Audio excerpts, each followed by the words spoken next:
လေးတစ်ယောက်ဟာတဲ့တစ်နေ့24နာရီအတွင်းမှာဝန်းအရေးတွေ3ချိန်နဲ့အထက်သွားရင်ဒါကိုဝန်းပြက်ဝန်းလျှော်လို့ခေါ်ပါတယ်အဲ့တော့ဆရာတို့3-4ချိန်သွားပြီးဝန်းအမာသွားတာဝန်းပြက်ဝန်းလျှော်မဟုတ်ဘူးဝန်းအရေးတွေပြက်ပြီးတော့3ချိန်နဲ့အထက်သွားတာကိုခေါ်တာဖြစ်ပါတယ်တတမီမီတို့ရဲ့မိခင်ဖခင်များအားလုံးကိုမင်္ဂလာပါလို့နှုတ်ခွန်းဆက်ပါတယ်ဆရာဒေါက်တာဆိုင်းမြတ်သူပါဒီနေ့မှာတော့ဆရာတို့ကလေးငယ်ဝန်းမကောင်းရင်ဒါဟာဝန်းပြက်ဝန်းလျှော်ဖြစ်တာလားဝန်းကြိုက်တာလားဆိုတာကိုဘယ်လိုခွဲရမလဲဆိုတာလေးပြောပြပေးပါမယ်เนาะ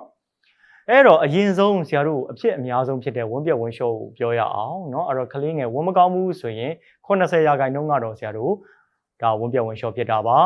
အန်လို့ရှိရင်အထက်လန်အောက်လျှော်လို့ခေါ်တာပေါ့เนาะအဲ့တော့ဝန်းပြက်ဝန်းလျှော်ဖြစ်တယ်ဆိုတာကိုဘယ်လိုသတ်မှတ်တယ်လဲဆိုတော့ definition ဓမ္မဒိဋ္ဌံလေးရှိတယ်အဲ့တော့ကလေးတစ်ယောက်ဟာတဲ့တစ်နေ့24နာရီအတွင်းမှာဝန်း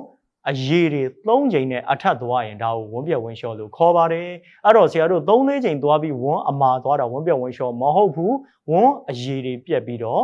3ချိန်နဲ့အထက်သွားတာကိုခေါ်တာဖြစ်ပါတယ်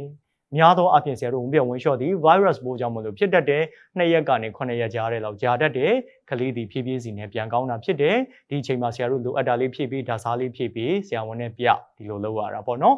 ဝန်းကြိုက်တာကြတော့သူကဝန်းအရေးအများကြီးပါတာမဟုတ်ဘဲနဲ့ဝန်းထဲမှာ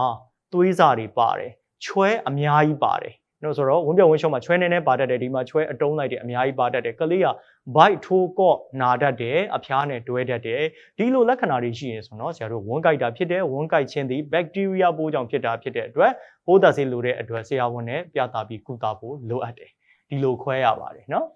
ဒီနေ့ခေါင်းစဉ်လေးကနေပြီးဘ ഹു တုဒတွေရရှိလိမ့်မယ်လို့မျှော်လင့်ပါတယ်ဆရာတို့နောက်အပတ်ကြာလို့ရှိရင်ကလေးငယ်ဝန်းပြက်ဝန်းလျှော်မဖြစ်အောင်ဘယ်လိုကာကွယ်ကြမလဲဆိုတဲ့ခေါင်းစဉ်ကနေပြောပြပေးသွားပါမယ်ကျေးဇူးအများကြီးတင်ပါတယ်